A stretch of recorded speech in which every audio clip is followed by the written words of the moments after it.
वो कहते हैं ना कि जहां मर जाना चाहिए वहां आदमी हंस के निकल गया बिना ट्रेनिंग का। जी, अभी आप लाइन पे आए, हमारा ये भतीजा है जी। अभी 2 महीने बाद इनको भेज रहे हैं प्रॉपर ट्रेनिंग के लिए 6 महीने का। और हेलो दोस्तों, नमस्कार, कैसे हैं आप लोग। मैं आपका भाई, आपका दोस्त संदीप दीक्षित आपका बहुत बहुत स्वागत करता हूं अपने चैनल में जिसका नाम है संदीप दीक्षित डेयरी फार्म। तो दोस्तों, जैसा कि मैंने आपसे प्रॉमिस किया था यार कि किसी भी हालत में मैं आपकी डेयरी कभी फेल नहीं होने दूंगा, तो फिर नहीं होने दूंगा। तो इस सिलसिले में दोस्तों आज मेरा 108वां वीडियो है। दोस्तों आज का वीडियो बहुत ध्यान से देखिएगा, क्योंकि आज का वीडियो दोस्तों बहुत ज्यादा महत्वपूर्ण होने वाला है, खास करके उन पशुपालकों के लिए जो बात बात पर एक बहाना ढूंढते हैं। हमारे साथ हैं अंशु भैया। दोस्तों इनसे चर्चा करेंगे। मुझे नहीं लगता कि इतना बड़ा मोटिवेशन किसानों के लिए और कोई हो सकता है। इनकी कहानी दोस्तों आप जानेंगे तो आप दंग रह जाएंगे। वो कहते हैं ना कि जहां मर जाना चाहिए वहां आदमी हंस के निकल गया। बारिश का समय था दोस्तों। आज से 2 साल पहले अंशु भाई के पास 50-50 लीटर की गाय थी। और घटना कुछ यूं हुई दोस्तों कि 2 साल पहले बारिश का मौसम था और अंशु जी की जो पुरानी वाली डेयरी है वहां पे रात का समय था और गाय सब बंधी थी। और अचानक से बिजली का तार गिरता है और सारी गाय 10 से 15 गाय झुलस जाती हैं। अंशु भैया उस दिन क्या हुआ था आप अपने मुंह से बताइए। जी, उस दिन हुआ ये था कि हमारी गाय सारी खा पी के बंधी हुई थी। अच्छा। और बारिश का मौसम चल ही रहा था और ऊपर से हाई टेंशन तार गया हुआ था। अच्छा। तो तार इस पार करके कट के गिरा और फार्म के ऊपर एक लोहे की पाइप लगी थी जिसकी वजह से जमीन में अर्थ उतरा। अच्छा। और सारी गाय हमारी उस समय एक्सपायर कर गई थी। 3-4 गाय बची थी और 4-5 बछड़ियां बची थी जो यहाँ पे थी। यहाँ पे पहले छप्पर था हमारा। अच्छा अच्छा। तो हमारी जो अच्छी गाय थी वो वहां पे थी, बाकी हमारी छोटी बछिया और छोटी गाय यहाँ पे थी। अंशु भाई कितनी गाय आपकी मरी होंगी? 13 गाय 3 भैंस, टोटल 16 एक्सपायर हुई थी। उसमें से हाईएस्ट जो गाय थी वो कितने लीटर की थी अंशु भाई? उस समय 51-52 लीटर की हाईएस्ट गाय हमारे पास थी। 52 लीटर दोस्तों। वो 3rd जनरेशन की थी हमारी। 3rd जनरेशन की थी जी। अंशु भाई कैसे पता चला? मतलब यार दोस्तों अंशु भाई ने उस घटना का हमको फोटो भेजा था। इतना विभत्स दृश्य दोस्तों ना कि मैं आपको दिखा नहीं सकता। और कहीं ना कहीं आप देखेंगे तो आपके रोंगटे खड़े हो जाएंगे, यार ये ऐसा कैसे हो सकता है। तो अंशु भाई ये बताइए जी कि जब ये घटना हुआ तो कैसे पता चला आप लोगों को? नहीं, जब एक बार गायों की आवाज आई और कुल मिला के मान के चलिए 1 से 1.5 मिनट लगा होगा जानवरों को एक्सपायर होने में। 1 से 1.5 मिनट में पूरा? बस हम लोग घर से बाहर निकले तो लगभग समथिंग 90% गाय और भैंस खत्म हो चुकी थी। जब स्पार्क हुआ था वायर तो बहुत तेजी से आवाज आया था और अच्छा। आवाज आया और हम लोग बाहर निकले तब तक लगभग गाय खत्म हो चुकी थी। और ज्यादा से ज्यादा 2-2.5 मिनट के बाद सप्लाई भी कट गई थी। सप्लाई कटवाना पड़ा या फिर? नहीं, कट गई थी, वो ट्रिप कर गई थी। ट्रिप कर गई थी जी। अरे बाप रे। तो कहीं ना कहीं रिस्क भी रहा होगा क्योंकि अचानक से आप लोग आए होंगे। जी। और एक होता है ना कि देखने के लिए कि भैया क्या हुआ। तो ऐसे में आप लोगों को भी तो करंट लग सकता था। लेकिन सामने हम लोग देख रहे थे जब जमीन से वायर टच हुआ था तो इतना स्पार्किंग का आवाज आ रहा था और वहां से आग की लपटें निकल रही थी।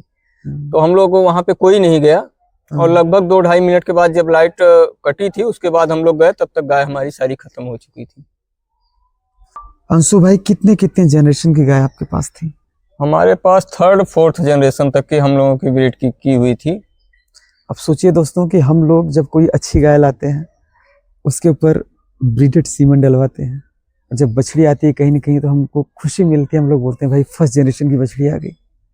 फिर उस बछड़ी को तैयार करते हैं जी। फिर उसके ऊपर सीमन डलवाते हैं। फिर जब वो बच्ची बड़ी होती है, जब उसके बच्चे आते हैं तो हम लोग खुशी हमारे झूम उठते हैं कि भाई 2nd जनरेशन हमारे पास आ गई। फिर उस बछड़ी को तैयार करते हैं, फिर उसके ऊपर सीमन डलवाते हैं। 3rd, 4th 4 जनरेशन की गाय और बछड़ियां एक साथ में दोस्तों खत्म हो जाती हैं। दोस्तों अंशु जी ने जब हमको वो फोटो भेजा था, मैं लिटरली बताऊं, मेरे पापा मेरी मम्मी मतलब बोलते हैं ना कि रो दिए लिटरली अंशु भाई। जी। जैसे हम लोग डेनमार्क वगैरह में गाय देखते हैं ना दोस्तों, मतलब इतनी बड़ी बड़ी गाय, कम से कम 8-8, 9-9 कुंटल की गाय। समथिंग 7 कुंटल प्लस हमारी सारी गाय थी उस समय। 7 कुंटल प्लस थी। जी। और उसमें से 2-3 गाय तो ऐसी थी कि आज के डेट में कम से कम 2.5 से 3 लाख रुपए की। और उस समय कंडीशन ये था कि जितना एक सांसद या मुख्यमंत्री के आने पे भीड़ नहीं होती, उतना तो भीड़ हमारे दरवाजे पे पूरा यहाँ कम से कम 10 गांव के लोग इकट्ठा हुए थे। और उसके बाद फिर हम लोग वहां से मन टूट गया था, एकदम बंद हो गया था। फिर ये हुआ कि नहीं, फिर से स्टार्ट किया जाएगा, तो हम लोग फिर से स्टार्ट किए।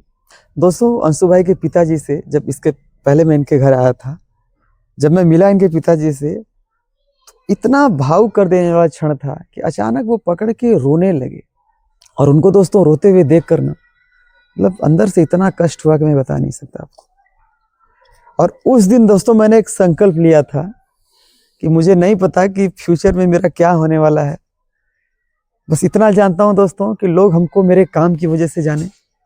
आज पंजाब, हरियाणा आज जो इतना आगे है, मेरा एक ड्रीम है कि यूपी, बिहार में लोग कहीं न कहीं, भगवान मुझे एक माध्यम बना के, अंशु जी, मुझे एक उस नजरिए से यहाँ के पशुपालक देखे कि मैंने यूपी, बिहार में ब्रीड को लेकर लोगों को जागरूक किया और फीड को लेकर जागरूक किया। और उस कड़ी में दोस्तों मैं चाहता हूँ कि अंशु जी को, हमारी जो युवा पीढ़ी है ना, एक डेयरी फार्म को लेकर दोस्तों एक रोल मॉडल के तौर पे देखे। बोलते हैं ना, मैंने बोला था ना कि जहां पे मर जाना चाहिए वहां आदमी हंस के निकल गया। ये तो हो गई दोस्तों उस दिन की घटना। हम लोग चलेंगे कहाँ पे ये घटना हुआ था, चलिए हम लोग चलते चलते थोड़ा बात करते हैं जी। तो ये कैसे पॉसिबल हुआ? मतलब पॉसिबल बोले तो सर ब्रीड का देन है। हम लोग वहां से टूटे, उसके बाद फिर से ब्रीड पे काम करना स्टार्ट किए। दोस्तों ब्रीड पे काम करना स्टार्ट किए जी। आज के डेट में देखिए संदीप भाई, जो भी डेयरी फार्मर सक्सेस होना चाहता है जी, जब तक वो ब्रीड पे काम नहीं करेगा वो कभी सक्सेस नहीं हो सकता। इसकी तो गारंटी हम ले सकते हैं, गारंटी ले सकते हैं जी। दोस्तों वीडियो में बने रहिएगा, क्योंकि ये जो भावनात्मक बातें हम लोग किए, इसका उद्देश्य केवल ये बताना था कि डेयरी फार्म को लेके जो आप लोग इतना निराश हो जाते हैं, निराश मत होइए भैया। अब चलते हैं सक्सेस स्टोरी। मात्र 2 साल के अंदर 52 लीटर की गाय अंशु जी के यहाँ परफॉर्मेंस कर चुकी है और कर रही है जी। पहली बात। अब जो इतना बड़ा अनुभव रहा है कि प्रयागराज में एक नामी गिनामी हस्तियों में से एक थे अंशु भैया, जो कि आज भी हैं। ये हमको डेयरी सीक्रेट बताएंगे आज के वीडियो में। एक तो मोटिवेशन हो गया कि हमको हार नहीं माननी है, दूसरी बात कि डेयरी कैसे करें, how to start dairy farm. ठीक है, बने रहिएगा दोस्तों। अंशु भैया जी, चलिए, जो हुआ सो हुआ जी। और बहुत खुशी मिल रही है कि आपने वो करके दिखा दिया जो हजारों लाखों लोगों का एक सपना होता है जी। जो लोग सोच भी नहीं सकते, वो आपने करके दिखा दिया। ठीक है, और अब बताइए कि हमारे जो नए पशुपालक भाई हैं जी, डेयरी फार्म की शुरुआत कैसे करें, क्योंकि आज जो आप बात बताएंगे जी, इसको हजारों लोग देखेंगे और कहीं न कहीं आपसे हजारों पशुपालक भाई प्रेरणा लेंगे। जी। ठीक है, अब सिंपल भाषा में आप हमको बताइए कि डेयरी फार्म की शुरुआत कैसे करें और कितनी गाय से करें और कितने लीटर की गाय से करें? नहीं देखिए, अगर उनके पास अर्निंग अच्छा है, हाँ, पैसे का बजट अच्छा है, तो कम से कम 5 से 6 गाय से स्टार्ट करें, ठीक, ताकि वो अच्छा यील्ड का अपना जनरेट कर पाए। जी। और अगर उनके पास पैसे के अभाव है तो वो 2 गाय से भी स्टार्ट कर सकते हैं। अच्छा, और कम से कम 20 लीटर। 20 लीटर इसलिए बोलते हैं कि 20 लीटर पे आप ब्रीडिंग पे काम करना स्टार्ट करोगे तो आप 28-30 अब कर जाओगे। वही मेरी बात आ गई। जी जी, ये हमारे ऊपर बीता है। आज हमारी गाय जो 54 लीटर 55 लीटर कर रही है, किसी जमाने में हमारे पास भी 18-20 लीटर ही वाली थी। अब दोस्तों आप समझ गए हो कि 20 लीटर की मैं गाय मैं क्यों रेकमेंड करता हूँ आपको लेने के लिए डेयरी स्टार्ट करने से पहले। तो अंशु भैया, हमने 20 लीटर या 20 लीटर प्लस की गाय खरीद लिया है जी। अब बताइए, अब उस पर ब्रीडिंग अपना अच्छा करे। आप आज के डेट में तो हर आदमी के पास मोबाइल है, वो अपने गूगल पे सर्च कर सकता है कौन सा बुल किसका क्या रिजल्ट अच्छा है। वो अपने हिसाब से अपने एरिया में जो सबसे बेटर उसको मिले सीमन, वो अपना उस पे। फिर भी हम लोग मिल के, चूंकि हमारे बहुत सारे नए पशुपालक भाई हैं जिनको अभी भी नहीं पता है कि कौन सी कंपनी होती है। दोस्तों मैं बताना चाहूंगा कि 3-4 कंपनियों का मैं नाम लूंगा, जैसे ABS हो गया, ठीक है, SAG हो गया, बायफ हो गया, वर्ल्ड वाइड हुआ, WWS हो गया। ठीक है जी। ये कंपनी हो गई दोस्तों। यहाँ पे आपको ध्यान देना है, समझिएगा कि जैसे ABS है, अंशु भैया थोड़ा सा जागरूक आप भी करिए जी। कि हमारे बहुत सारे पशुपालक भाई हैं, जब मैं जाता हूँ भैया कौन सा सीमेंट डलवाए हैं, भैया एबीएस का डलवाए हैं। एबीएस का कौन सा बुल का है ये उन्हें नहीं पता है। दोस्तों आप समझ सकते हैं, एबीएस में तो 60, 70, 80 रुपए के भी सीमेंट आते हैं, 40 रुपए का भी आता है, 40 रुपए का भी आता है, और एबीएस में 1800 का भी आता है। हाँ। ठीक है, तो हमको क्या करना है दोस्तों कि जब एआई वर्कर हमारे पास आता है तो हमको पूछना है कि भैया ठीक है एबीएस का है, किस बुल का है। एबीएस में जैसे अरमाडा हो गया, ब्रूट हो गया, हैमर हो गया, स्पाइक हो गया, रोडियो हो गया, ठीक है, इसके बाद अभी ऑस्कर हो गया, ऐसे अच्छे अच्छे बुल हैं। दूसरा बायफ कंपनी है दोस्तों, कि आम्रपाल हो गया, हाँ, ऐरावत हो गया, अंगराज हो गया, अटल हो गया, अटल हो गया जी, उसके बाद अरोमा हो गया जी। एसएजी में है, एसएजी में कुछ बुल्स का नाम बता दीजिए। नहीं, एसएजी का तो अभी हम लोग यूज नहीं कर रहे हैं इस समय। 40-432 हो गया, 40-116 हो गया, 40-120 है, 40-416 है, हाँ, 432 है। अच्छे आई होप दोस्तों आप समझ गए होंगे। ठीक है, WWS में दोस्तों आपको अभी नहीं जाना है, मैं हर वीडियो आपको बताने की कोशिश कर रहा हूँ। WWS में जब हम फर्स्ट, सेकंड, थर्ड जनरेशन के बाद आए जी, तब WWS का आप सीमेंट का प्रयोग कर सकते हैं। यहाँ दोस्तों एक बारीक चीज आपको बताना है कि बहुत सारे हमारे पशुपालक भाई हैं जिनके पास 20 लीटर गाय है, तो पहले ही जनरेशन में अगर आप 8-8 हजार का सीमेंट डलवा रहे हैं भाई, आपको ज्यादा कोई फायदा नहीं होने वाला है। आप समझिए इस बात को। मैं भी ये गलती किया था, मैं प्रैक्टिकल बता रहा हूँ। जब तमाम एक्सपर्ट से मिला तो पता चला कि भाई जब WWS का आप सीमेंट का यूज कब करिए, जब 40 लीटर 35 लीटर गाय आपके फार्म पे आ जाए जी, ताकि डायरेक्ट आप जंप मारे 50-55 लीटर पे जी। ठीक है जी। तो चलिए हमने गाय खरीद लिया जी, ब्रीड पे काम कर लिया जी। अंशु भैया रेट का बड़ा इशू हो रहा है आजकल जी, तो रेट का कुछ बताइए कि क्या किया जाए कि हमको रेट अच्छा मिले। किस चीज का? दूध का रेट वो प्रॉपर कोशिश ये करें कि अपने लोकल मार्केट में देने का, और अधिकतर ये कोशिश करें कि अगर काउंटर सेल हो जाए तो उससे बेटर कुछ भी नहीं है। अच्छा सुबह एक बात बताइए कि मिनिमम जी, अगर कोई हमारा नया पशुपालक भाई है, वो डेयरी खोल रहा है जी, तो हमको मतलब कितने लीटर तक हमारा दूध बिक जाए कि हमको कोई नुकसान ना हो? कम से कम हमारे हिसाब से 45 रुपए बिकना चाहिए। 45 रुपए बिकेगा तो कम से कम 40% आदमी को बच जाएगा जी। अगर 40 तक निकल रहा है तो वही मान के चलिए 35% आपको स्टार्ट के लिए ठीक है ना? हाँ, स्टार्टिंग के लिए कम से कम 40 तो चलना ही चाहिए, 40 चलना चाहिए जी। इसके साथ साथ दोस्तों चलो हमने दूध के रेट का भी बात कर लिया। अब दोस्तों सबसे बड़ी बात यह है, चलो ये सब तो हमने कर लिया जी, लेकिन डेयरी शुरू करने से पहले अब मैंने एक नियम लिया है कि हर वीडियो में एक ही बात बोलना है कि बिना ट्रेनिंग का जी। अभी आप लाइन पे आए, हमारा ये भतीजा है जी, और ये अपने स्कूल का टॉपर है।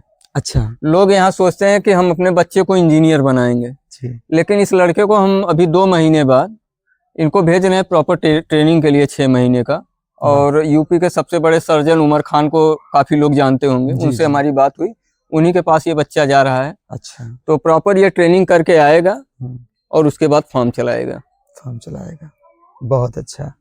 तो दोस्तों इतना बड़ा अनुभव अंशु जी का है, और ऐसा नहीं कि इनको नॉलेज नहीं है, टोटल नॉलेज इनके पास है। लेकिन आज ये क्या कर रहे हैं, अपने भतीजे को भेज रहे हैं ट्रेनिंग लेने के लिए जी। सोचिए, जिसका एक लेवल रहा हो प्रयागराज जैसे सिटी में, जिसको सब कुछ पता है, ब्रीडिंग, फीडिंग, मैनेजमेंट का कीड़ा है ये बंदा, लेकिन फिर भी अपने घर के जो बच्चे हैं 17, 18, 19 साल के, इनको भेज रहे हैं कि जाओ भैया ट्रेनिंग करना। नहीं, ट्रेनिंग करवाना इसलिए जरूरी है कि हर साल कुछ न कुछ टेक्निकल नया हो रहा है, तो ये जाएंगे। अब हम जो 8 साल पहले सीख के आए थे वो कुछ और था, आज हम प्रैक्टिकल कर रहे हैं। ये आज के दौर में जाएंगे तो कुछ और सीख के आएंगे, नया चीज, बिल्कुल। तो ये कुछ और आगे कर पाएंगे, बिल्कुल। तो हम तो यही कहना चाहेंगे, जो डेयरी सेक्टर में आना चाहते हैं अच्छे मन से, वो कम से कम अपने घर का कोई भी एक सदस्य अच्छे ट्रेनिंग सेंटर में डाल दें या एआई में डाल दें। वो कम से कम 3 महीने 6 महीने का ट्रेनिंग प्रॉपर लेके आएगा, उनके लिए बेटर रहेगा। अच्छा अंशु जी, ये बताइए कि फ्यूचर में क्या प्लानिंग है आपका? फ्यूचर में तो सर अभी इसको बहुत बड़ा हमें लंबे स्केल पे ले जाना है। अंशु जी, मुझे तब संतुष्टि मिलेगी जब 60 लीटर, हालांकि 50, 52, 53 तो भाई साहब क्रॉस कर चुके हैं, लेकिन अगर आप 60 लीटर कर देंगे तो मुझे लगेगा कि भैया हाँ भैया यूपी में दम बा। ठीक है, अगर आपने नवंबर तक करवाया अपने यहाँ एक्सपो, तो हमारी ये गाय है, हम गारंटी है कि 58 से 60 लीटर इस गाय का दूध निकलवाएंगे आपके यहाँ। अंशु भैया, आपने एक्सपो का नाम लिया, जी। मेरा भी बहुत बड़ा ड्रीम है कि भगवान कोई न कोई माध्यम ऐसा बना दे या जी। उस योग्य बना देंगे, कहीं न कहीं हम लोग सक्षम हो, हमारा यूपी बिहार सक्षम हो कि हम लोग किसी एक जगह पे अगर गवर्नमेंट सपोर्ट ना भी करे तो हम लोग अपने बलबूते पे सब लोग मिल के हम लोग कुछ ना कुछ अपना वो करके हाँ करवा लिया जाए, ताकि मैं बोलता हूँ ना कि पंजाब हरियाणा ही क्यों, यूपी बिहार क्यों नहीं। तो दोस्तों, यूपी बिहार में बहुत पोटेंशियल है, बहुत ज्यादा पोटेंशियल है और हम लोग कर सकते हैं अंशु भैया। जी क्यों नहीं कर सकते। और आप खुद पंजाब गए हैं, वहाँ के यहाँ के मानसून में कोई बहुत विशेष अंतर नहीं है, नहीं, वही नॉर्मल वहाँ भी है यहाँ भी है। बिल्कुल। तो जब वो लोग 80-80 लीटर दूध निकाल सकते हैं तो हम आप 60-65 भी नहीं निकाल सकते। बिल्कुल, और हम लोग भी 80-80 लीटर दूध निकालेंगे, थोड़ा समय लगेगा, हम लोग 8-10 साल पीछे हैं पंजाब। बिल्कुल बिल्कुल। तो दोस्तों, कहीं न कहीं अंधेरा हो गया है, बहुत सारी बातें करनी थी अंशु भाई से, हालांकि अपने भाई भी हैं और मित्र भी हैं जी। तो अक्सर मैं इनके फॉर्म पे आता रहूंगा, इनका एक्सपीरियंस शेयर करता रहूंगा।